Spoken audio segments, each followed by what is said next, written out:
Good evening, guys. It's Friday, February 26th, last day, trading day of the month, and we'll start March 1st with the first trading day of the month.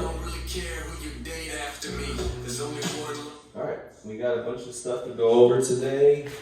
Members wrote in about things they'd like to go over. So, we're going to start with a question from Tanner. He wanted to know how to properly hedge. So, hedging is when you're going to go ahead and basically play insurance. So, if you're playing to the upside, if you're playing something with a call, then you're going to play a put also to hedge yourself. Sorry, I had to redo this mic. So if I were to play like today, we hedged everything today because today was a disaster of chop. So if you weren't hedged, you would have got murdered, I'm sure. Unless your timing was absolutely perfect. Nobody's is. So had I not hedged today, we probably would have got killed. Instead, I think we made like 28, 30 grand, something like that. We played Tesla both ways. We played Nvidia both ways. We played GameStop both ways. There was one more, whatever it was. Every single thing that we played both ways. And so to do a proper hedge, it varies from hedge to hedge. Every situation is different. So it's impossible for me to give you a formula and say X, Y, Z is what you do. What I do in most situations is, first of all, I only get a hedge if I feel that I need one. I don't just buy a hedge on everything that I play. That's just throwing money out the window. You only buy a hedge if you feel you need it. So a good example of needing a hedge would be you're in 5 calls that you play to the upside that are all in the S&P 500. So you're obviously playing to the upside, planning on everything to go up because you played calls. Well, to hedge, which means insure yourself, you would go and play a put on SPY. Now, how much you want to hedge is up to you. If you want to place the same exact money hedging to the downside as you put on the upside, you're really kind of a silly trader because you're not making any money. You're just protecting yourself. So a hedge is meant as cheap insurance to offset potential losses. So if I were to be playing 5 things that are in the SPY, in the S&P 500, all to the upside, for $10,000 a piece, so I've got 50 grand in the game, I would probably hedge with about 20%. So I would go and buy a put at the money, or maybe a few dollars below the money. It's probably smarter to play at a few dollars below the money. And I would drop 10 grand on a SPY put. So what happens now? Well, if SPY decides it's gonna tank, then you get paid. If SPY tanks, then all 5 of your other things most likely are tanking as well. Now, $10,000 times 500% would be 50 grand. That would be a wash. So you would need those calls, or puts, you would need those SPY puts to go 500% to wash out the entire bet. But let's just say they go 100%. So you profited $10,000, okay?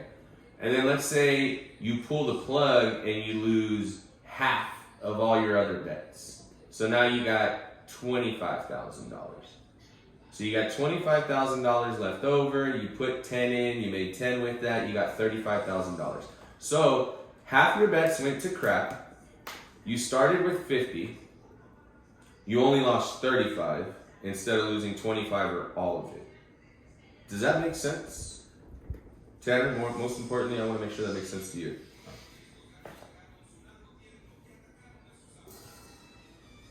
Okay, cool.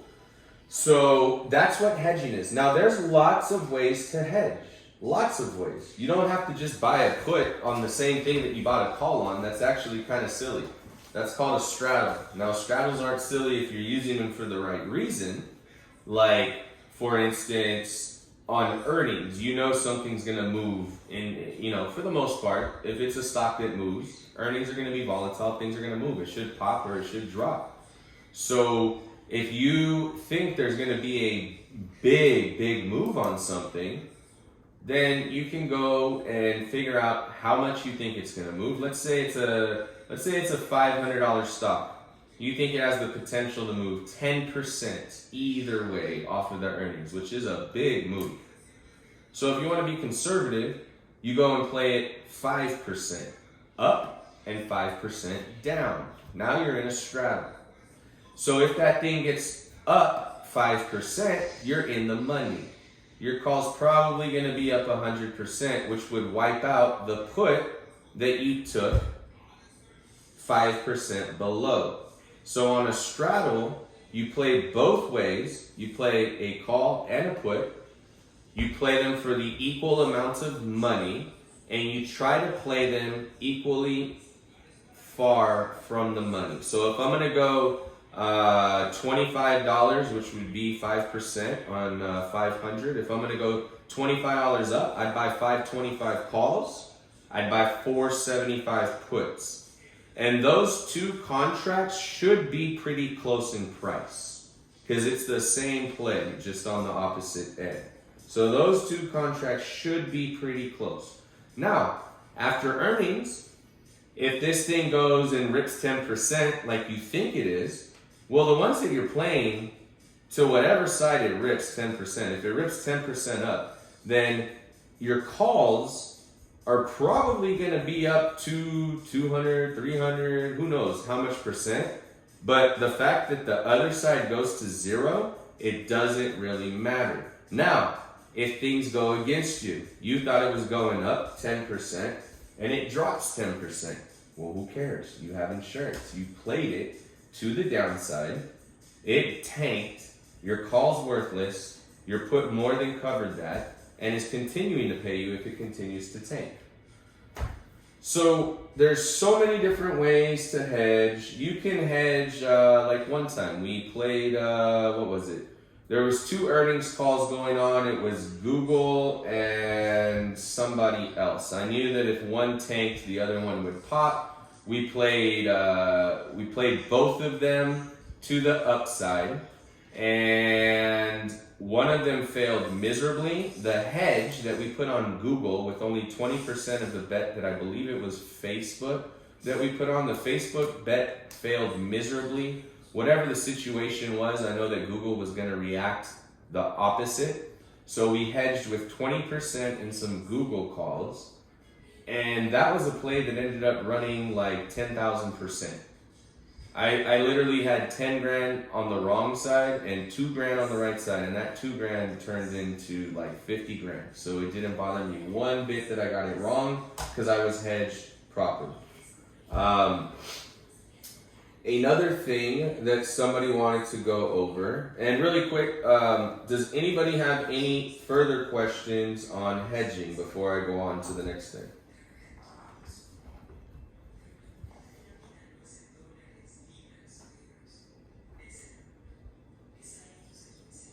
Okay. Yeah, I got a question, Anthony. Sure, go ahead. I know you said it would be silly to normally play this, but why wouldn't you just protect your bet every time? Because then why are you trading? Like, what's the point? Just so that you could try to, like, make a few dollars or wash out every time? Like, if I protected every single bet that I played, I wouldn't be making any money. This is for when things are iffy. This isn't every single time that you go into something, you play it the opposite way. That doesn't make any sense. That means that you've got no conviction in whatever you're doing. So if you have no conviction, you shouldn't be trading. Makes sense, thank you. Does anybody have any other questions about properly hedging? And also, it's up to you how much you hedge. Again, risk reward, everybody's situation is different. I'm not your financial advisor, number one. You know that. Number two, you have to figure that stuff out on your own. A financial advisor would ask you a ton of questions. I can give you those list of questions so that you can figure out on your own what your risk tolerance is, what your risk level is. and how much you want to hedge. For me, 20% is enough. I win it above an 80% rate. We were winning at a 90% rate until this last couple weeks of just insanity in the market that's not moving normal. I think we won at about 75% this last month, which for me is not acceptable. So we will do better in March. But for me, 20% is plenty. If I don't believe in something, if I'm iffy about something, I'll hedge 20% to the downside. A straddle is not a hedge. A straddle is playing the exact same amount on both sides. That is different than a hedge. That's not protecting your bet. That's saying that you know it's going to rip one way or the other. You just don't know which way. So you know there's going to be a big reaction, but you don't know which way. So you play both sides. As soon as you get the direction of which way it's going to go, you pull the plug on the opposite end to save whatever premiums you got left. And then you just keep chugging along in the other one, cashing money in. So that's a hedge. John Bragg wanted to know about swinging plays over the weekend. Is there anything I look for to make that determination? So 1,000,000%, yes. Now the issue with answering this question is the same as answering the question with how to properly hedge. I can't give you a formula of X, Y, and Z. What makes up my mind whether I'm going to swing over the weekend. I could tell you some of the things that I use to make that determination. I'll go and look at the volume in the call or put, whatever play I'm in, just so you guys know. I always write down the amount of volume in that play the second I enter it. I write it down on my notepad. If that volume's way up from where I got in, that's a good indication that I might want to swing it. If I'm playing to the upside and the market closed strong to the upside, that's a good sign that I want to swing it. Now, right now I'm talking about daily. John asked about over the weekend. So daily is different than over the weekend. So every day, if I want to swing something, and you guys are on the call with me, you know, sometimes I don't make the decision until 2:59 and 45 seconds, and then I'll go execute an order. I wait that long because I am that indecisive and I analyze everything before I push the button. So some of the things I analyze is the volume. Is the volume higher or lower than when I got in, or is it the same? That helps me to make up my mind. How that stock's performance is compared to how it did for the rest of the week. Is it still in trend? Is it still following some type of pattern? Is it still in the channel that you identified to pull the trigger the first time? If it's broken, then there's no reason to swing it. Because if it's broken and it broke the pattern or the reason why you got in and you're staying in it, you no longer have any edge. You're sitting there on hopes and dreams. You got a broken chart, a broken play, and you just got your fingers crossed on hopes and dreams, which is ignorant. So if the reason you got in the play disappears, you get out of the play. Don't look at your percentage. Don't look at your money. Once you get in a play, whatever the reasoning is before you getting in that play, when that happens, you start plugging out. If whatever you thought was going to happen, you see that it's broken and it doesn't happen, you pull out immediately. You get out. If you lose a couple percent, who cares? It's better than sitting in there and swinging it overnight and waking up in the morning and it's worthless. So many different things come into consideration though, John. And it could be, I look at that sector. How did that sector perform? Did it perform strong? I look at stocks that it moves in correlation with. How did those stocks move? Did it close strong? I look at the overall market. How's the overall market look? Is it closing strong? I look at the news before the end of the day to see is there any bad news that's about to come out. So now the issue is you could do everything right and some news drops after hours or in the morning before the market opens and kaboom. A bomb gets dropped on the market and you're screwed. So swinging is dangerous, no matter what. Swinging over the weekend is extremely dangerous. Extremely dangerous. If you're playing along, obviously you're going to be swinging over many weekends. But if you're playing weeklies and you bought next week's on Friday, or let's say you bought next week's, if you play 2 weeks out, it's actually the safest thing to do. You'll never make as much money as us, But if you can afford to play next week's and you just mimic what I do but play next week's, it's so much less volatile. And you'll learn a lot more because you'll be able to stay in the plays longer because they're not so volatile. And you'll be able to watch the price action a lot better. And you won't be so scared playing because it won't be flying all over the place. So that's a good lesson to learn too. If you can afford to play next week's and you're new, start by playing next week's. Set your goals much lower. Whatever you think you should be making, cut that in half. Once you've accomplished that and you're confident in your ability to do that, then go step it up to where you think you're supposed to go in. Nobody ever gets it right the first time. Everybody thinks they're going to get rich immediately. So I'm telling you right now, the best plan of action is simple. However much you think you should be going in for, cut it in half. Maybe even in 75%, but 100% cut it in half, without a doubt. Start slow. Do not start big. You start slow and you learn. So swinging over the weekend, John, that's all on you. There's no rhyme or reason. There's no formula. There's no nothing. That's a gut check. You can analyze everything you want. But if I got in a play in the middle of the week for the following week, first of all, I did it because I saw a setup.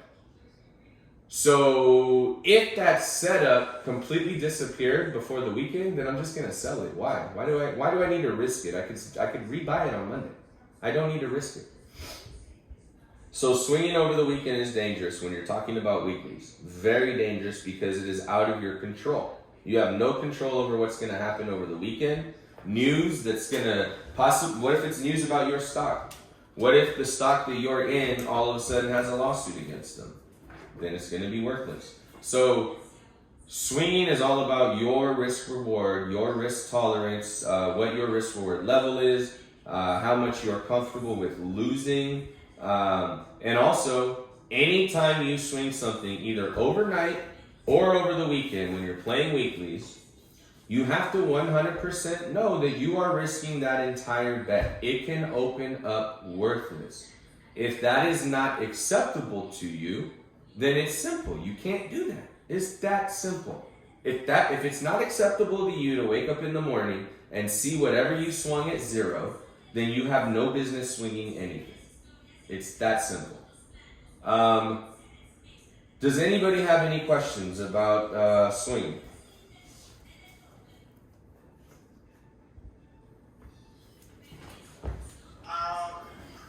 Hey, this is Corbin. Hope everyone's having a great Friday.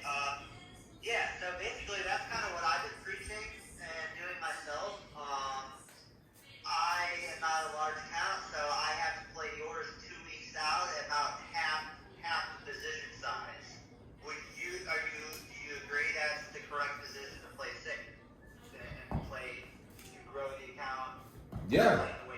Absolutely. Obviously, you understand. You're a smart guy. You know you're never going to hit the percentages that we are because the risk is much less risky, so the reward is less. But you will be able to build an account so much easier if you're a newbie, if you can afford to play next week's instead of this week's. I 100% promise you, you will learn more and do better doing that than trying to jump in with the big boys trading dailies and weeklies. Is there any? Go ahead. Do you also, we PLG, right? And we should all be PLGing at our own levels, not necessarily in the sense of you getting out at 40%, 60%, leaving your next runner at 100, and then leaving your paid for. We could technically should be plugging out where we feel comfortable, 15%, 35%, 45%, leave a runner. Basically, whatever mechanism you can add to add up to 100% and leave the last one free. Yeah. Would you agree? Yeah, 100%. And I've discussed this many times. There is no, when you go read the rules to the game, all the rules that are in there, I could be wrong, but I'm almost certain it doesn't tell you in there anywhere how much you're supposed to PLG. Again, that's up to you. And I've said it many times on the live calls. If you're new and you're a small account, set your goal at 25%. Do you know how many plays I get in that go to 25%? I mean, seriously, guys, I don't think there's one that doesn't.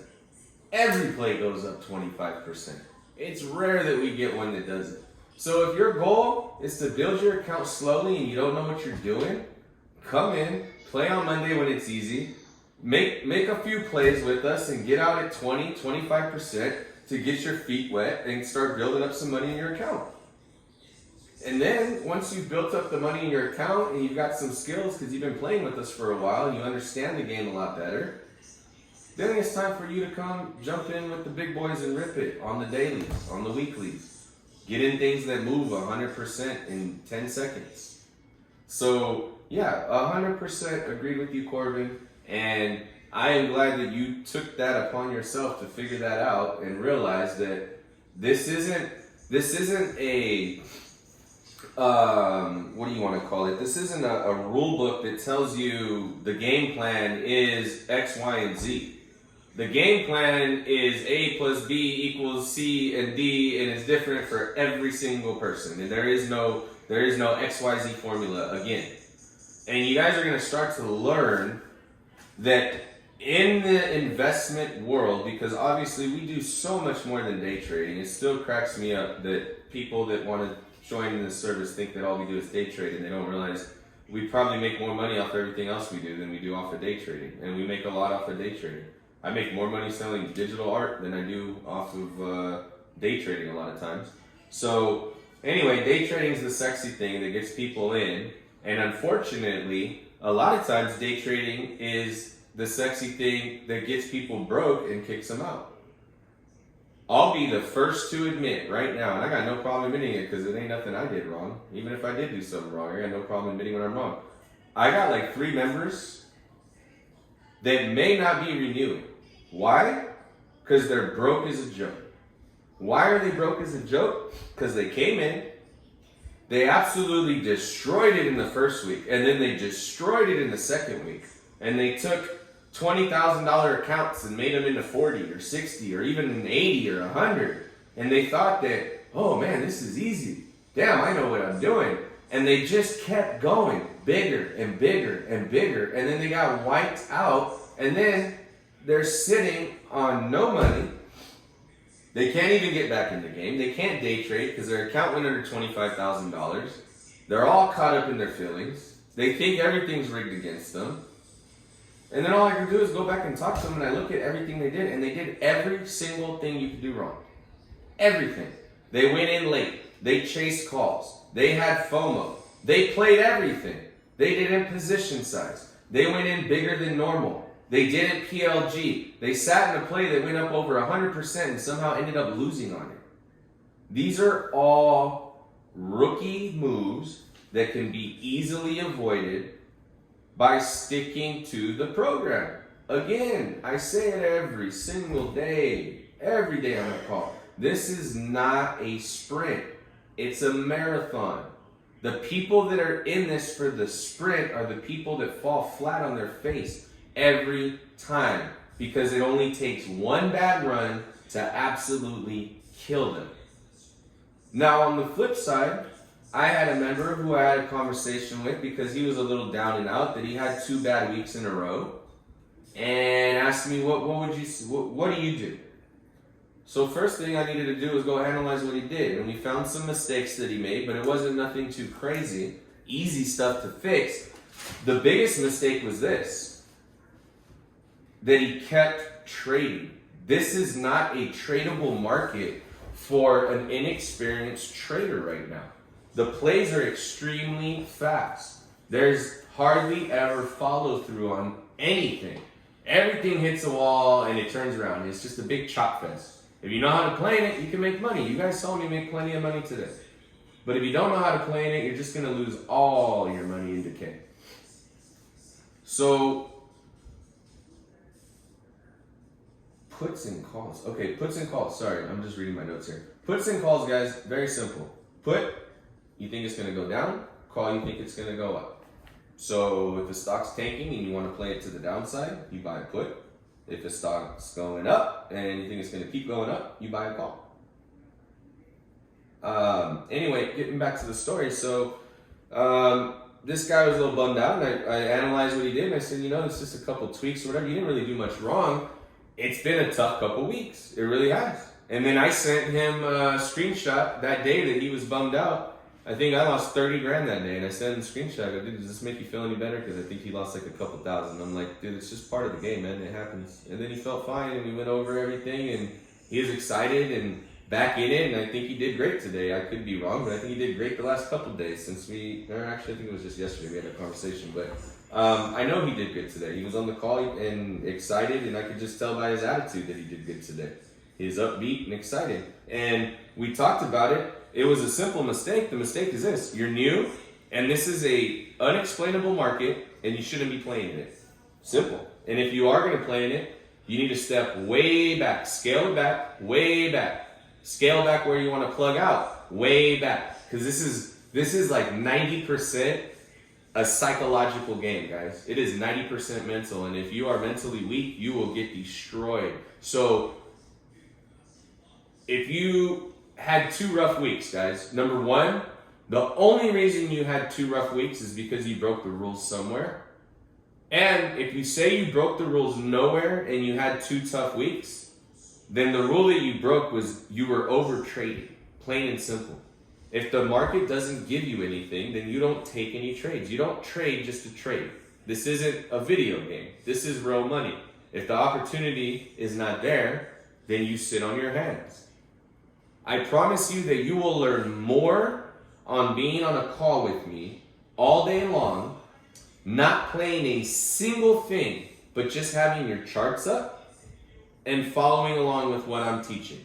You will learn more in a week if you could be on the call 30 minutes before the market opens until 30 minutes after the market closes. I'm on all day long. I'm teaching, I'm explaining, I'm showing you guys how charts work, how moving averages work, how the RSI works, how the MACD works, how you identify patterns, how you can read the volume prints and the candlesticks. I'm on all day long teaching this stuff. You can go and watch videos if you want. It's pretty damn boring, and you're not going to learn anything like you're going to learn looking at a live market. Nothing even comes close to comparing to looking at a live market. Watching people's videos on TV does not help you guys. I'm sorry, it doesn't. Being in the game and watching it and understanding it and analyzing it, that helps you. Watching somebody else tell you how to do something on a market that's not even live, but you're just watching what they're doing, that doesn't help you become a better trader. That doesn't teach you how to have a gut and know and see when something's going to curl or when something, maybe the rug's about to get pulled on it. That's from being in the game and understanding it and going through things over and over and over, because history constantly repeats itself. And a lot of people, especially Tanner, are starting to catch on to that and able to identify little patterns where you go, oh, look at that. That just happened a month ago. Weird. Ooh, look at that. It happened a month ago before that. And the last time when it did this, it failed and then it dropped 50 points. And it did that 3 times in a row. Interesting. And you identify a pattern and then you go, okay, I got this on my radar. I got it in my notes. I wrote it down. It's on my watch list. I've got an alert. The next time XYZ hits $100, it'll be the 4th time, and the last 3 times it hit $100 and it dropped 30. So what do? You stock it when it gets close to $100. You've already seen it happen 3 times. Chances are it's going to happen a 4th time. And if you see it start to fail, you dive in and buy some puts because you know that it's going to just come right back down and go to the lower channel.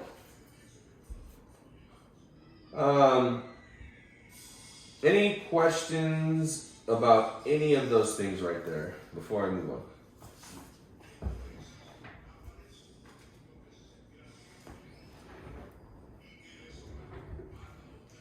Okay, we got Chad and Corbin here. Cool.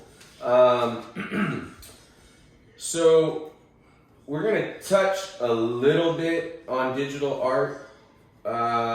let's not use any of the names of these things, guys. This is still very, very, very not well known, and it's still under the radar. And I don't need people to blow up the things that we got going on because they're too good. So you want in on this stuff, then sign up for the service. Hell, one $200 thing that I bought the other day, I sat on it for a month, and it would have paid for my service for 10 months. 10 months it would have paid for my service if I was paying for my own service. One little thing, one little digital art. So speaking of digital art, we're not going to name off all the different ones, guys, but let's just say Drew wanted to know. Go ahead, I've got my earphones in right now, so nobody on YouTube can hear you, Drew. Let them know which one you're looking at, and then we'll open up the floor to let Corbin and Chad talk about all of them. So we've got TV. Drew, let them know what that is, because we all got to be on the same page here. I'm not giving out this info to YouTube members. So what is it called, Drew?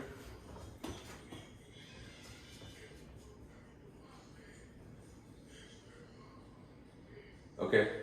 Can you guys all write that down real quick? Because again, we're doing a YouTube here, and we're not going to give our YouTube viewers all the information that you guys pay for.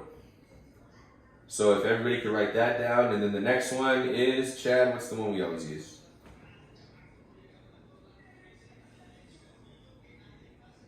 Okay, and then the other one, which is our favorite guy, is what website? The one and only, the man, the myth, the legend.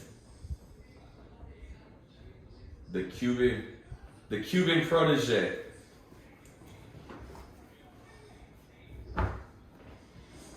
I'm talking about, you remember back in the day, we always had them pagers, and they'd be like beep beep, and you know what I'm talking about, come on.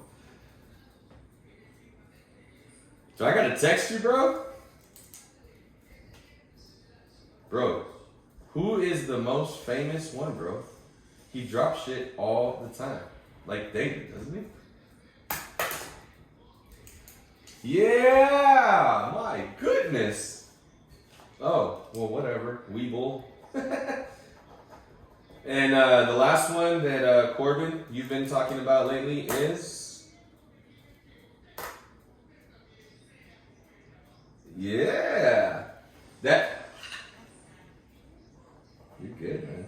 Alright, so, guys, you heard all those. Let's not say those names again. I'm going to go ahead and unplug here, and we can have an open conversation about it. So, you got TV, and you got Weep, and you got the NT, and you got the shot. Alright, so I'm going to unplug here. Drew, ask your question. We'll have a little conversation about it.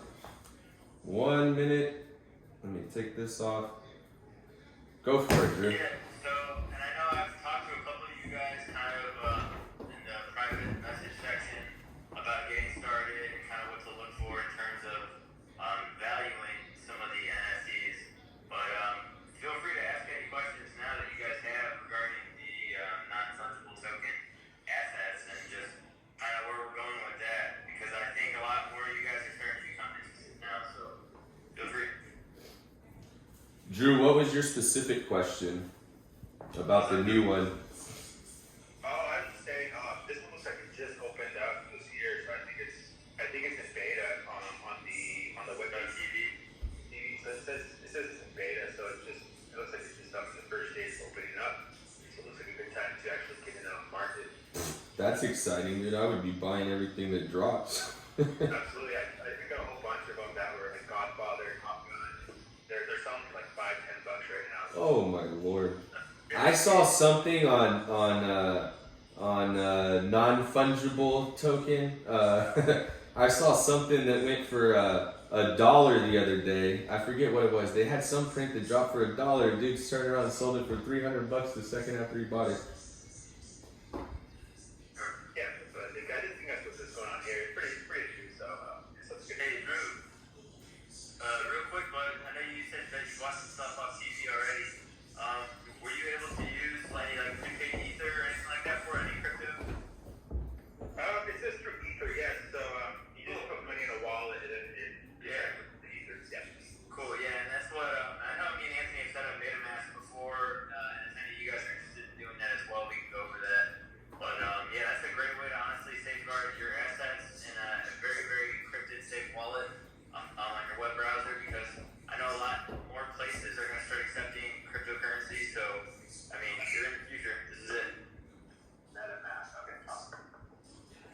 And on the NFT, you can connect that with Gemini, and when you get paid, you can have it directly deposited into your Gemini account. It just comes in as Gemini dollar, which is the same as US dollar, and then you can either transfer it out to your bank account, or you can go ahead and buy crypto with it and keep it in your Gemini wallet and gain interest while it sits there on top of it if you buy something like Bitcoin or Ether, things that they pay a interest on.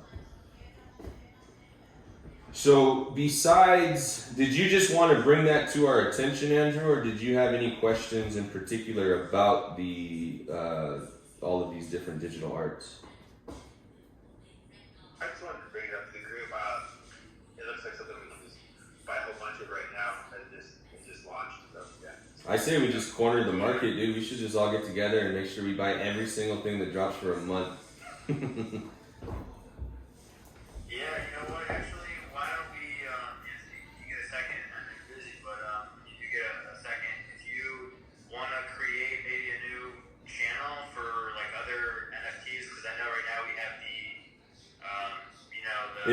Is it okay? Is it okay to put them all in that same one and just rename it, or do we need new channels for all of them? Yeah. You can just rename it. That's a really great idea, though. And I mean, obviously, I'm gonna do some research on TV and stuff, see what it's about. But that's awesome, man. I mean, if they have some good artists on there, and Drew, a lot of times too, the value is in the artist. So you know, you can be getting some really cool pieces and stuff like that. And some of these artists will end up kind of blowing up in the next year or two, man. And then those pieces, that value will just take off like none other. So it's good catch, bro. Yeah, so the artists are really good. I think I cool comics. Yes, pretty good. Awesome. Pretty good one. Yeah. All right, so I got a note here to rename that folder. And just while we're talking about NFTs or whatever you guys do want to talk about in terms of digital art, do you guys have any more questions for any of that stuff? Yeah, so I noticed I tried to get on there and kind of set myself up just a little bit, and I noticed that it only happens at a certain time every day. It's 6 o'clock every day, my time, 7 o'clock Florida, East Coast, and 5 o'clock California, If we're talking about or 4, I'm sorry. if we're talking about Gateway, then yeah. So in those drops too, they're not guaranteed every single day either. As me and Anthony realized pretty quick. It's really random. So you could have 2 or 3 in a certain week, or you could have one. I've seen one a week before. It's really definitely more dependent on the artist schedules and stuff like that. But like we're just seeing there's explosive volume in it now. So we're seeing so many new artists coming about. I know the one that dropped tonight. I was actually looking at that for a while. It's really fucking cool. It was the Pink Panther. But it was an artist. It was a repeat artist who'd already done work for Gateway. So, and his first drop went pretty well, man. The price shot up pretty quickly on those. So I was looking to scoop one of the pieces tonight. It ended up minting around 700 editions. So I ended up passing on it. But we can go over minting and stuff like that if you guys want to talk about the kind of difference between open versus closed edition. That's what you'll see on those drops when they do hit weekly. So let me, we'll hold that talk, Chad, for right after we get done and I hit the pause or hit the stop button on YouTube, but we'll open that up because that gets real detailed. So Yeah, you can talk about that for hours, bro. yeah, no, I know. I'm just saying, let's just wait because we don't need to give away all this info to everybody. No, I'll tell you what, man, I gotta take off, but Okay. if anybody is interested in this, seriously, just shoot me a message and I'll get back to you as soon as possible. Cool. If no, all right, man. We have a great night, Chad. You too, Anthony. Appreciate you guys. Take it easy, man. Enjoy your weekend out there in sunny Florida. Do we have any more questions on that, or can I move forward? So just get up, Chad. We have more game on that later. Yeah, absolutely. So there's a channel in there. Have you seen it in where all the cryptos are, Ron? Yeah. Okay, so that channel is gonna get renamed to just digital art, and we'll put all the info about all the different ones in there. And please, people, please share. We don't share enough. If you bought something, share it with us. Show us. We're interested. If you sold it, show us. Share it. We're interested. When you played something today, I mean, I made 300% on an LRCX call. I don't need to share everything I do. You guys are on the call with me all day, but I want to see you guys share. I know people made money today and nobody posted in Members Ideas. And I have to beg everybody every day to go post in Members Ideas. Guys, this is about working together as a unit and motivating each other. The only thing that motivates me to get up in the morning, I kid you not, is I enjoy teaching all you people. I mean that from the bottom of my heart. I truly enjoy it. So when people don't post what they're winning, I don't feel like I'm doing a good job. When I ask questions and nobody responds, I feel like I'm not keeping your guys' attention. When nobody wants to participate with taking numbers in the morning, I feel like, why am I bothering teaching? Like, my whole job here is to make you guys great investors, not traders. This is about so much more than trading. This is to make you a better person. This is to make you a better investor. This is to change the way you think so that you can see what really goes on in this world instead of what you've been brainwashed to think goes on in this world. This is so that we can pull the curtain back and show you what really goes on behind closed doors in corporate America. This is about networking. Our group is filled with entrepreneurs. Our group is filled with amazing people. We got people from all over the world in here. We got people from all kinds of different professions, scientists, rappers, pro athletes, CEOs, you name it. We've got it. So when we share, the more we share, guys, the more knowledge everybody has, and the more we motivate, the more we see you guys making money, the more you motivate me, and the more you're motivating your fellow Forex minion. I promise you. If you're too shy to share, man, you're in the wrong group, man. You are in the wrong group. We are a bunch of brash, outside the box thinking people that buck the system. So you need to get on board with that, guys. I'm really going to start handling you guys about that because, again, guys, I've got to get something out of this too. I've explained to you a million times. The money that I get to run this doesn't even cover what it costs. It doesn't yet. When we get to 100 members, I'll make a little something. I do this because I enjoy it.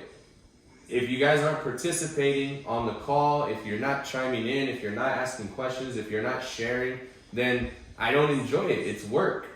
I don't like to work. I've worked for myself since I was like 21 years old. I can't stand working for somebody else. I never will. I'll never work for somebody again. I vowed that to my wife the minute I started my own business. I will never work for somebody again. I don't care what happens. I'll figure it out. So entertain me, guys. Let's get this going. This is about iron sharpening iron. This is about us pulling each other up. This is about when some do. I mean, think about the guy that I had a conversation with the other day because he had a rough 2 weeks. I picked him up out of his funk so fast it wasn't even funny. But do you realize that maybe if he just saw like 5 people post that day, all the crazy stuff that they hit on, or if he saw 2 weeks worth of people posting all their winnings, it might have changed his mindset. He might have not ever even have been in that funk because he might have just pulled himself out and been like, man, people are winning. There's something wrong with me. What am I doing? Let me analyze this a little bit better. I don't need to feel like this. So guys, pick each other up, participate. This is a group effort. We are only as strong as our weakest link. And if you haven't noticed, I've been breaking the weak links and getting rid of them. So if you're still here, you are one of the few that's been selected to still be here. If you're one of the ones who didn't have to send in a resume and a bio and come in on a referral, then you're very lucky because you cannot get in like that anymore. So guys, number 1, don't take this for granted. Number 2, help your fellow man or woman that's in this service. Number 3, the entire world is about networking if you haven't noticed by now. If you can't network, you're not going to be successful in life. I mean, unless you like develop an app, or I guess if you're a scientist and you find the cure for something. But in the real world, you got to learn how to network. I mean, even if you're a scientist, I mean, God, if you come up with something, you got to talk to somebody about how to sell it, right? So learn how to network with each other, guys. I constantly tell people, hey, get on the phone. You know, guys, I'm on the call usually. I've got the voice channel on at 7:30 in the morning my time. The market doesn't open until 8:30 in the morning my time. I'm sitting here reading, I'm sitting here researching, I'm sitting here watching the news, I'm writing all my notes, I'm getting ready for my day, and you guys have an hour access to me before the market even starts, which is probably the most valuable thing in this service. So quit wasting it, guys. Can I get an amen there? Can we all participate a little bit better? Yes, sir. Thank you. Real shit. Now, Mr. Shin had a question that was a great question for the meeting. Why is the spread important in options? So we were looking at some stuff today that I wanted to get in, and it was real small, and I passed on it. The spread was 15 cents to 30 cents. So if the spread is 15 cents to 30 cents, if I want to buy to the upside and I want to get in immediately, and obviously everything we do in trading is fast and immediately. You're getting immediate results when you're day trading. So if I jump into that thing, I have to pay $30, which is 30 cents. That's $30 in contracts. I've got to pay $30 to get in immediately. Now, the spread's still 15 cents. The mark is still going to be in the middle of that. So you'll probably put it at 20. So he's got the best ask at 15, the best bid at 30. He'll set the market maybe 20 or 25. And he won't sell it to you until you bid 30. Because he knows you're stuck and you have to. So you got to overpay to get in, number one. Now, what if it pulls back? And then it goes right back down to 10. You overpaid horribly for that. You got robbed getting in. And then on top of it, when you want to sell, what happens when you want to sell?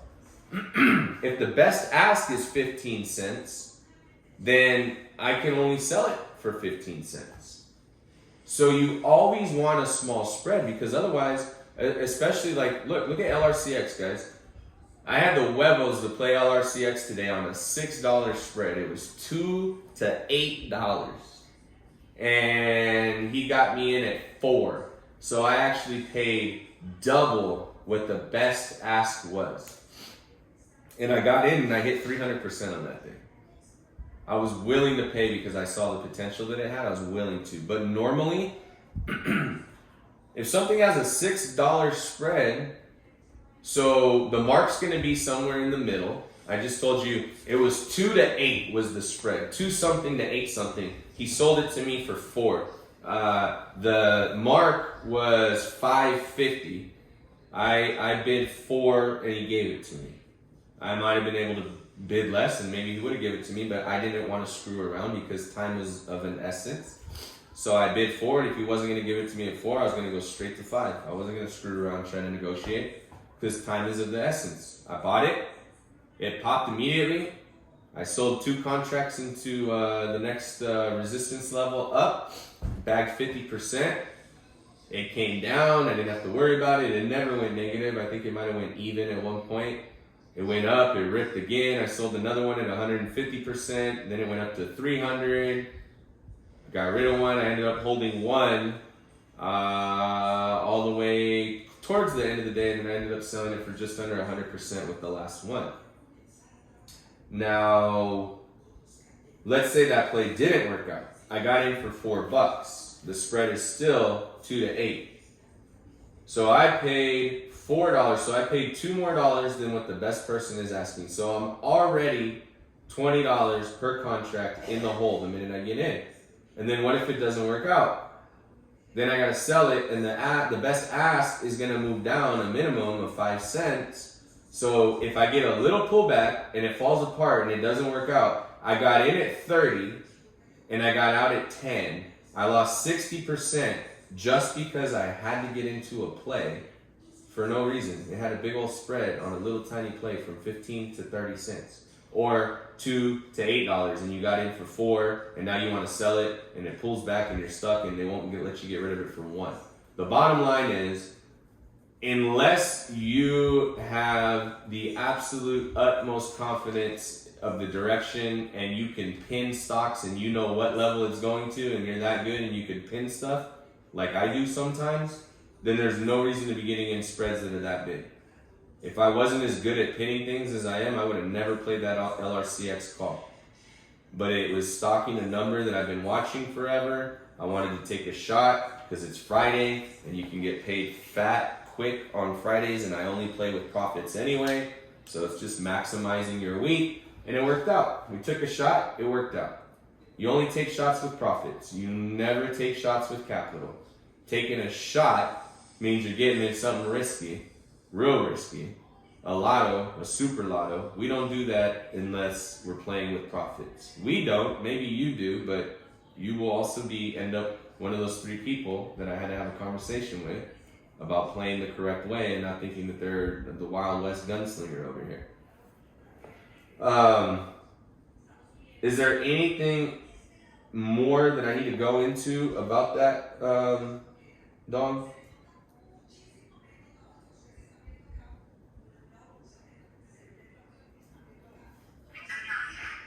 Well, I got it pretty good.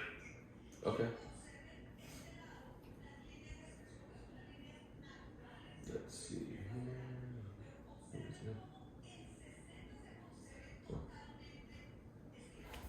Okay, so what was this?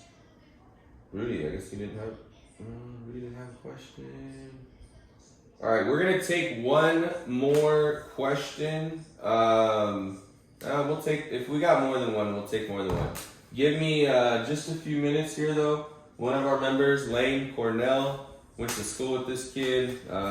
Some of the other people in our service went to school with him too. Good buddy. We both ended up out here in Austin, coincidentally. Never planned it. He ended up here like 10 years after I did, but we reconnected. Real cool dude, real intellectual dude, real honest, good man that has the same thoughts as me, man. We're all people, we're all struggling, we're all here to help each other. So anyway, Lane is also, besides being a serial entrepreneur that does all kinds of stuff, he's also been a music artist, a rap artist forever. I mean, this dude was spitting bars in 8th grade. Like, crazy stuff. So he just dropped a new song. I just want to go ahead and play that song. He actually performed it for us live on air with some of our members a couple weeks ago, long before he dropped it.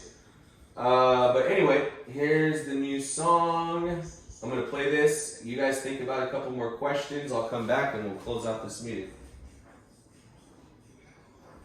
Lane Cornell, LayneCornell, and the new song is called Sleeping on Me. So here it is. Let's premiere this for Lane. Man, I try to tell him. Go ahead. Underestimate me. That'll be fun. Keep sleeping on me. Keep sleeping on me. Keep sleeping on me.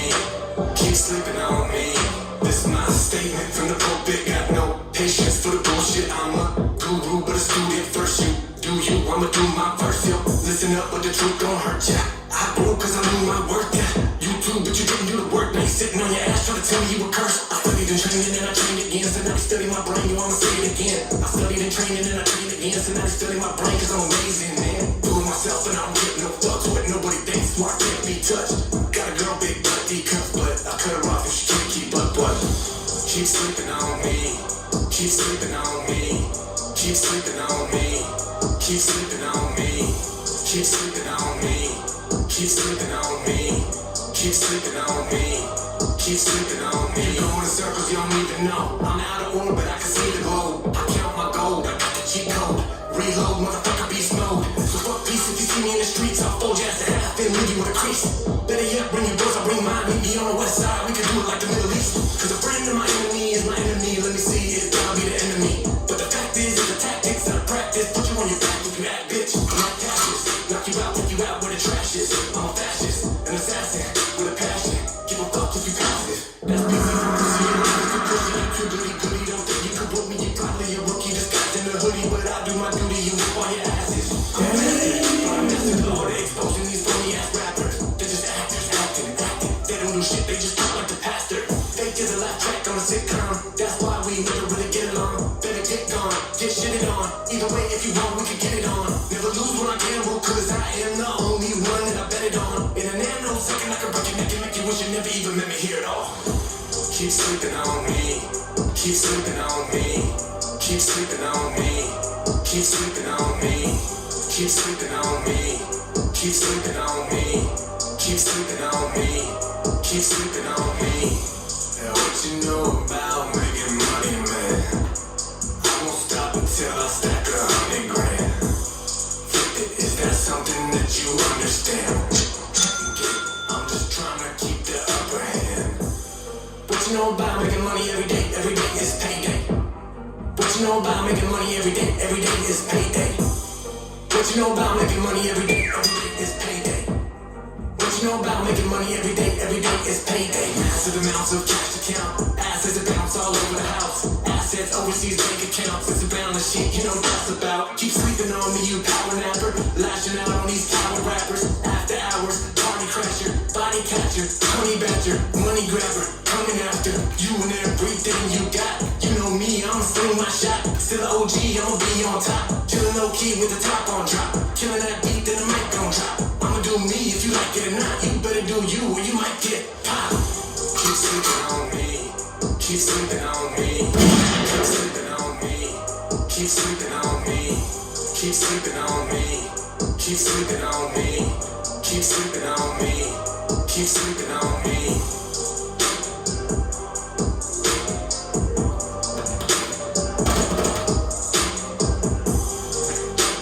That was the homie Lane Cornell.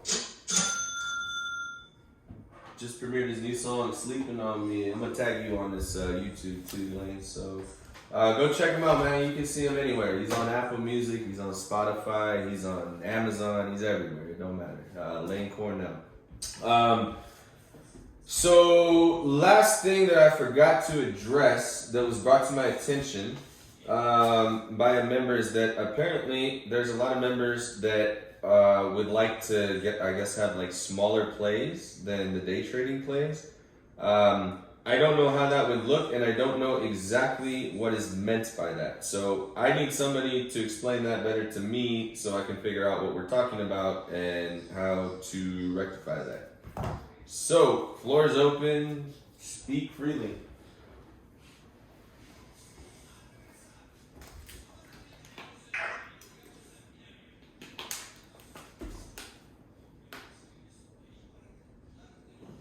I'm gonna take a guess here. So, are they probably talking about the premiums? Maybe maybe the premiums on some of the calls, like Tesla, and some of these premiums might be in the $10 to $20 premiums, maybe lower premium plays. I love the equity plays that are under $5.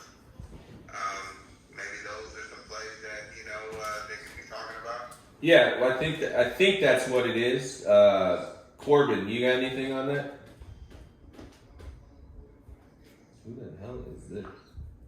Oh, okay. Hey, Anthony, this is What's up, man? I just asked the question, but I'm in a similar situation, and so I've noticed, in a micro account or nano account, I think it's like molecular, really, really small account. I'm in that same situation, and so I can get in on some of the crazy lottos, and luckily everyone that I've got in has done pretty good. But with such a small account, I mean, are there different strategies for much smaller accounts as far as like maybe trying to buy equity a little bit more versus trying to buy the options? Yeah, 100%. It's never going to build your account as fast, but if you are a very small account, it's probably the best thing to do is to figure out how to play some equity plays. They're just called swing plays. So you identify a stock, a small stock, I guess, a micro cap stock, whatever you're comfortable with. I don't know if it's under $10, under $5, I don't know. Whatever you're comfortable with, you select a stock, that you like, that you think is in an uptrend, you analyze it, you look at the 30-day moving average, the 50-day moving average. Go look at my rules in Corbin. Where did we just post all that new stuff? Was it in the Trading Options 101, like some new guidelines and stuff?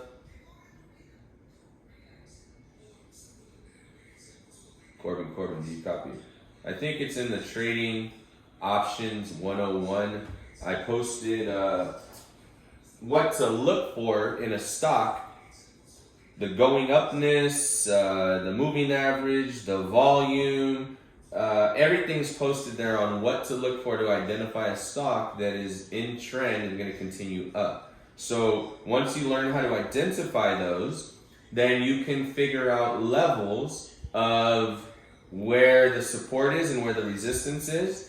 And you can figure out when something has broken through the resistance and it's now at a new level, it's obviously going to move up and try to test the upper channel again. So if you can identify where the levels are of support and resistance, then you can go buy a big chunk of equity, which is much less risky than buying an option because it can't just expire worthless.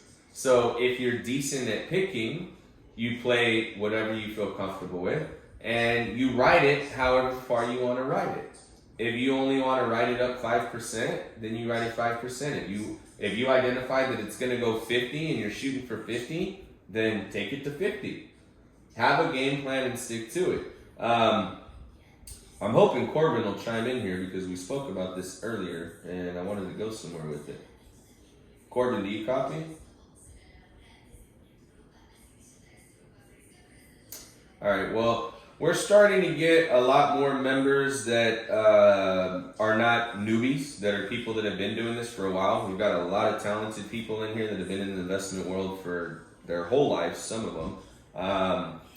So what Corbin had told me is that people were looking for smaller plays for smaller accounts. So I have no problem creating a channel that will literally be called Small Account Plays.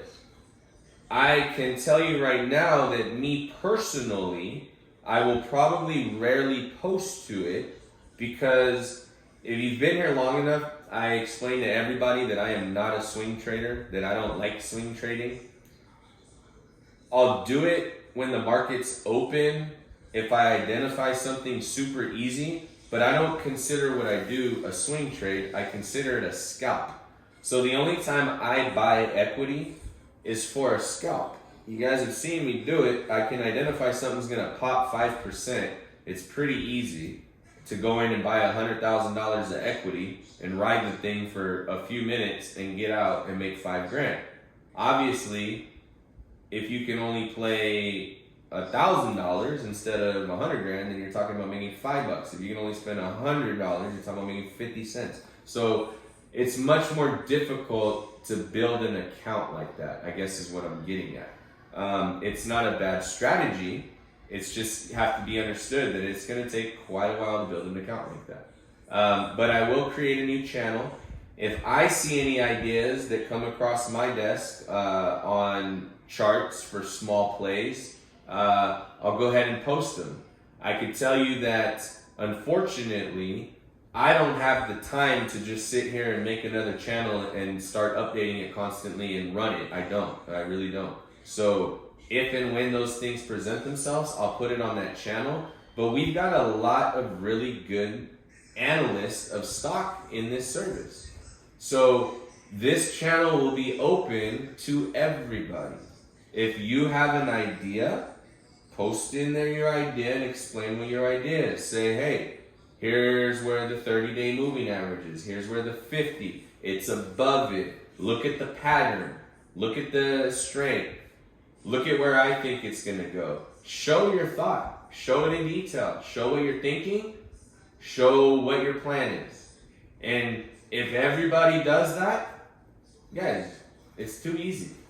I mean, if you got 100 sets of eyes in the market, man, you don't miss anything. So again, we have to help each other out. And I have to do what's right for the entire group. And it's not right for the entire group for me to start focusing on finding a bunch of small account plays. There's nothing wrong with being a small account, But I've been doing this a long time, and I've brought plenty of people with less than $10,000 without ever doing any swing trading, way above $10,000, way above $25,000 day trading, and then way above $100,000. So that's not the only way to build your account. There's plenty of ways to build it. Like, we're talking about digital art. I mean, obviously, people do not understand the type of money that is in this and the opportunity it gives for a small account. It is a massive opportunity for a small account. But again, I will create that channel. I will post from it from time to time. I do have one service I follow or that I pay for that gives me ideas on small equity. I just don't play them that often. So I'll try to make it a point that every time I get a play from there, I'll put it out. The one thing that I am going to say is this. Do not for 1 second try to hold me responsible for somebody else's idea. I am not signing off and saying, whoever posts up here, that's a great idea. And I don't have the time for you guys to forward me stuff and ask me to sign off it that I think it's a great idea. So you need to understand that you're working with your members here. Now, you should be able to trust your members. I'm telling you that there's certain people in the service that I think are really good at analyzing things and that I trust. So as I see things posted there, I mean, let's make it simple. I've got time to just look at what you post. So as I see things posted in there, if I like it, then I'll go and put a fire emoji on it. If I don't put anything on it, I either didn't see it or I just don't think it's the greatest idea. Is that fair enough? Give me 1 second, guys. Yes.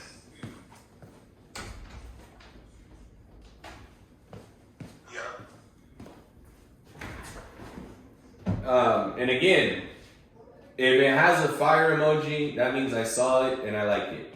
If it doesn't mean that I didn't like it. I might have not saw it. Just know that I didn't put my stamp that I like it on it. If it doesn't have the fire, I haven't seen it or I didn't stamp it. That doesn't mean it can't work. I'm just telling you that everything that's posted in these channels, I take pride in my win rate. I take pride in what I do in my picks, and I kick ass at it. So I don't want my win rate being judged by the plays that other people are giving out, if that makes sense. Let's see here. Smaller plays for smaller accounts. That was all I got, guys. So do you have any other questions, or are we free to go enjoy our weekend?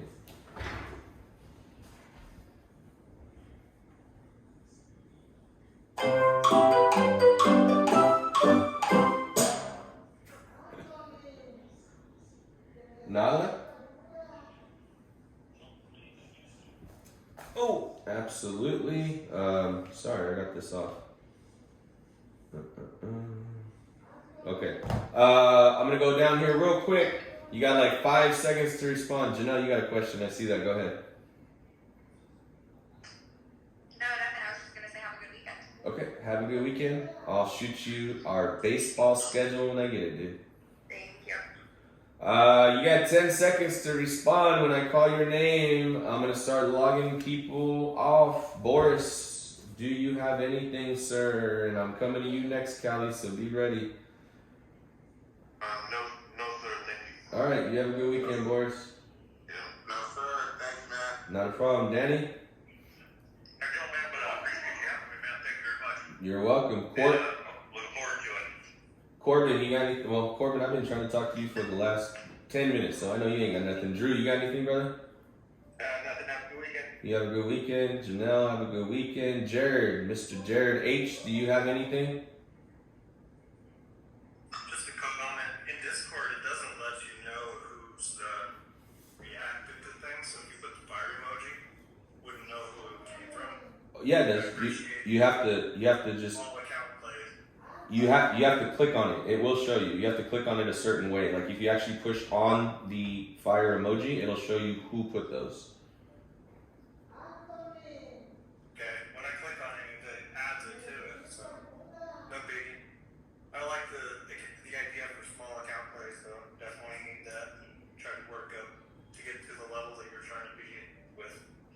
Cool.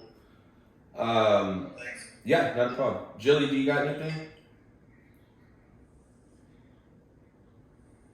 I have more like a thing that I wanted to ask your opinion on, but I'll just let anyone ask their questions. Mine's more like a personal thing on here. No, go ahead, dude. Go ahead. I got time. I'm not going anywhere. Okay, so I already know this the mistake that I went on, and I went too big on an equity play on something that I thought was gonna pop. It didn't, and now I'm kind of in decay a bit on it. Well, And I hold know on. that I'm it's gonna go up. Wait, 1 second. Let me stop you. I'm confused what you mean because you said you bought an equity play and then you said you're in decay. Decay is only if you're in an option. If you bought equity, there's no such thing as decay. Rephrase that. I'm not in decay. I'm under. I'm like 20% under. Okay. Because it's just gone down. So, my first mistake is I went too big on it, normal than I would. And the second thing is I noticed that I'm probably going a little too high on it. So, is the only way to really kind of get back into, I guess, good graces with it is to kind of keep averaging down and just wait for it? Well, I mean, it depends. I know nothing about the stock that you're in. I haven't analyzed it. I don't know if it's in an uptrend or a downtrend. I would have to look at the stock to see what I think about it. And if it looks like the stock has failed and it ain't gonna go nowhere, then it would be best to just pull the plug because you can't make money with dead money. So you gotta pull the plug and go use that money somewhere else to go make money. If the thing's dead. If you can analyze it and see that it's just like in a dip and it's gonna come back, and you think it's a good idea to dollar cost average down, then that's fine. But you gotta analyze these things before you make that decision. You can't just make that decision without analyzing it and also understanding what's right for you. I don't know how bad you really need to raise capital in order to continue to trade. And if it is that important that you need that capital to trade, it's probably best to admit that you got it wrong and go use that money to do something more productive. But again, that all has to be analyzed long before you make that decision. Fine. Okay. So I don't mind looking at it. If you want to send me the play, I'll look at it and let you know. Alright, thanks, bro. Have a great weekend. You too. Sarah, what's up, cousin? You got anything? Playing with jewelry, listening. I guess I'll see you on your Facebook Live selling stuff tonight. Well, I was gonna go live and then I have so many. I'm working on a website right now. Oh, cool. So, yeah, but you guys have a good night. Good You, weekend. you too. Randy, what's up, brother? No questions today. Awesome, man. Well, you have a great weekend, Randy. Thanks, you too. Rudy, what's up, brother? You always got a question. Come on, hit me with something good. Hold on. Let's clear the floor for Rudy. I don't think I have a question per se. More of a, I think a lot of options is trying to determine is this the right option for me based on, what should I be buying? Is this something that we're gonna get in and out of today? Because I only have, 3 of those per every 5 days. So it's kind of like you're trying to do this kind of test thing where how many plays can I be in? Can I afford this? Is this something that is going to go into tomorrow or, by Wednesday that we can make a decision? Or, and should I just be buying something smaller that's like a longer term where I don't have to worry about, getting in and out during the day? Well, anything that I am doing live on air Monday through Friday, my plan is to get in and out as fast as possible. And if it's not, I'll let people know, hey, I'm buying these 2 weeks out for earnings, or I'm going long on these. But otherwise, if I don't specify anything and I just say I'm buying it, the plan is to get in and out as fast as possible. And unfortunately, if you are a smaller account, it makes it tough because, like you said, you're only allowed to do 3 of those a week. On top of it, you're not even allowed to play the way I teach, because the way I teach is to try to buy multiples of 4 contracts at minimum buy multiple, but if you want to do it right and get the odds that I win at, you buy multiples of 4. So if you buy in multiples of 4 and you plug out, every time you sell, that's a day trade. So if you were to buy 4 and then you sell all 4 of them, you're done. It flags you as a day trader and you can't trade for 90 days. So it's really hard. I mean, it's really hard to get around that period. The bottom line is this, is if you're going to day trade and you're a small account, then you have to know 1,000,000%, I got 3 trades and that's it. So I got to go all in and all out. I can't afford to plug. I mean, that's just the bottom line. Like I was talking about earlier, I said, how many plays do we get in that go at least 25%? I would say 90% of them, easy. So why not just build your account slowly like that? You make 3 trades, a week. If I should get 2 out of 3 trades right. So if you're in on a Monday, which is the only time you should be playing as a small account or a new trader anyway, is on a Monday or Tuesday.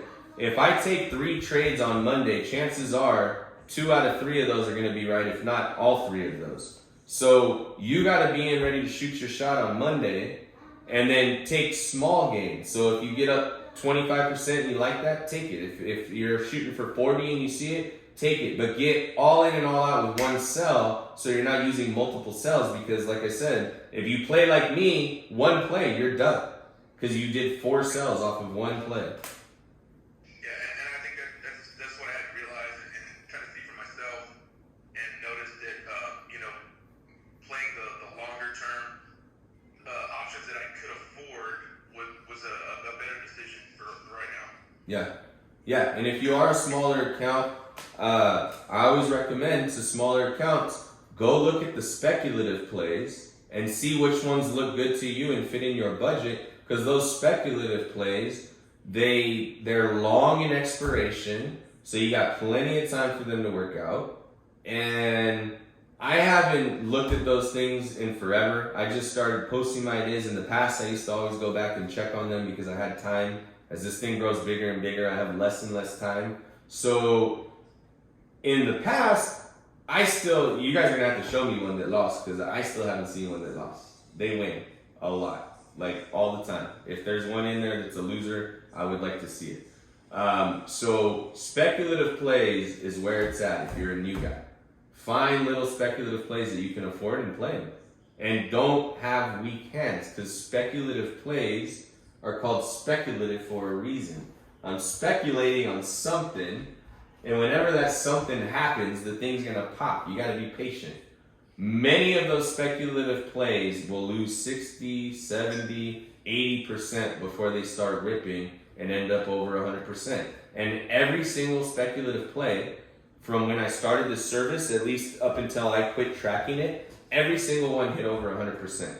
And I know this because I would track them and we're at 100%. And what I would do is I would usually buy, with the speculative ones, I'd buy 4 contracts usually, maybe only 2. The minute it hit 100%, I would sell 3/4 of it, so 3 out of 4 contracts, and then I would just let one runner go and see where I wanted to go. And however long it went, if it's been 3 months and it's up 1,000% and I felt that was good enough, then I would cash out and go take my money and use it somewhere else.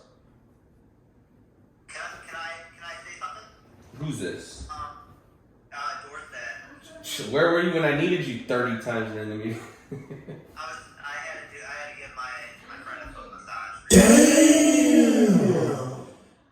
Okay. Hey, anyways, what I wanted to say though is,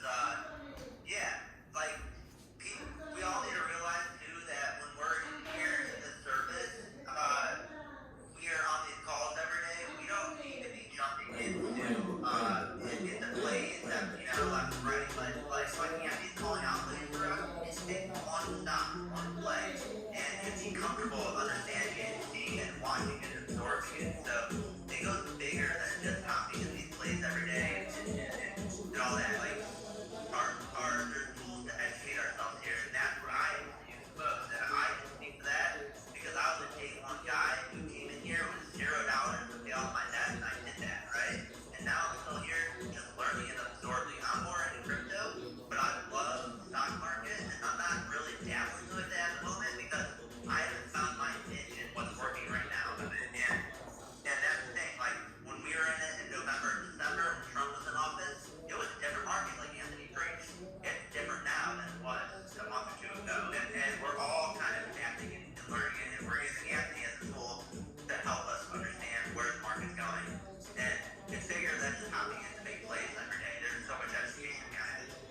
Yeah, and yeah, and 100%. And like I said, I am learning with you guys right now, and I am adjusting right now, slowly but surely, every day that goes on in this wildness that's been going on with the Wall Street bets and the White House and the suits and Citadel and Robinhood and every other trading platform. Like, this is all new to me, guys. I've never dealt with this, so I'm dealing with it for the first time. And I'm walking on eggshells figuring out how to deal with it too. I think I have figured out how to deal with it. It's not the greatest solution, but I always talk about you can only take what the market gives you. So I have to adjust the way we're playing because the market has adjusted from the same way we were playing for 4 years. It adjusted. Now that Trump's gone and Biden's in, it's totally adjusted. Everything I used to do, I can't do it anymore. When the president comes on, I can't just go rip spy calls. When Powell comes on, I can't just go rip spy puts. Like, everything has changed with the new administration and with this insanity that is going on with all the illegal activity from the White House and not Wall Street bets, they're not doing nothing illegal, but Citadel, the White House, Robinhood, all these crooked people. This is new to me, guys. So what I've come to figure out so far is that you got to take profits a lot quicker. So I'm going to adjust taking profits for sure faster. I'm going to shoot for the moon like I always do. I'm just not going to expect it every time as much. I mean, honestly, guys, if you've been with me for a long time, like way before this service, you know that it was an unreal few years. I mean, unreal. We knew it couldn't stay like that forever. So it finally stopped. It's not a big deal. We figure out the new way to trade and we go with it and we make money. I didn't lose money this month. I made a lot of money this month. Nobody should have lost money this month. And volatility is what a trader lives on. So you should be excited when there's volatility. But this market, like today, it's volatile, yes, but that's a shit market. It stayed in one channel all day, just going up and down, up and down, up and down, up and down. And if you mistimed it, you got screwed. We hedged and got out at the right times. We only made a mistake on one. I should have sold a Tesla right out the gate for like $1,800 that I let expire worthless. But besides that, we didn't make any mistakes. We did everything perfect. So Corbin, are you gonna be able to post to the small play channels like some ideas that you have? Yes, sir. I'll definitely be able to do that. I'd love to help out with that. I think that's a really good idea. Cool. So this is what I told people. I said, and this is just the honest truth. I don't have time to run another channel. I really don't. So obviously, I want you guys to post on there as often as you want. I want everybody to have as many opportunities as they can to make as many plays as they can. That we want to give everybody opportunities to make plays that fit within their budget. So I told you there's guys that I trust in this service, and you might be a guy that I trust and I just don't know it yet because I don't know you well enough. But I could tell you right now that if Corbin, who's Dorstat, posts something, if Chad Joseph posts something, if Dragon Macer, Doge Mace, I forget what it is. It's Scott. If he posts something, if Tanner posts something, I'm sure there's more people. Those are the 4 that come to the top of my head. So if you see something from Dorstat, if you see something from Chad, if you see something from why do I not know Scott's? It's God, I gotta find it. Is he on here? Make calls because it's hitting 25. What are we? Why is Tom bugging us right now? Dragon. What is this thing? Dragon Mancer. There you go. Dorstat, Chad Joseph, Dragon Mancer, Tanner. These are people who I've been dealing with and I've seen their skills firsthand in analyzing charts and that I trust. So if you see something posted by them, just know that it's something that I trust. I'm not endorsing it and telling you it's my play, but I do trust most of the plays that are coming from these guys. And when, like I said, when I get an opportunity, because one of these floats across my desk from time to time for a service that I pay for, I'll just start posting them from now on, just like I do my other services, like my long-term options services. So that's that. It's 9 o'clock. We've been on for an hour and a half. I think it's time to call it quits. So we will see you guys bright and early on Monday morning. I'll even get on, since it's Monday, I'll get on at 7 in the morning, because there's going to be a lot. Mondays, there's always a lot to go over. There's all the weekend news, there's the morning scramble, there's figuring out what's going to go on. Mondays are always busy. So I'll be on before 7:30. I don't know if it's quite 7 in the morning, but I'll definitely be on before 7:30. I'll be getting prepped for my day. We'll have a fantastic week, and we'll start the month off right. So everybody here, have a fantastic weekend. See you Monday. Spread love, wealth, wisdom.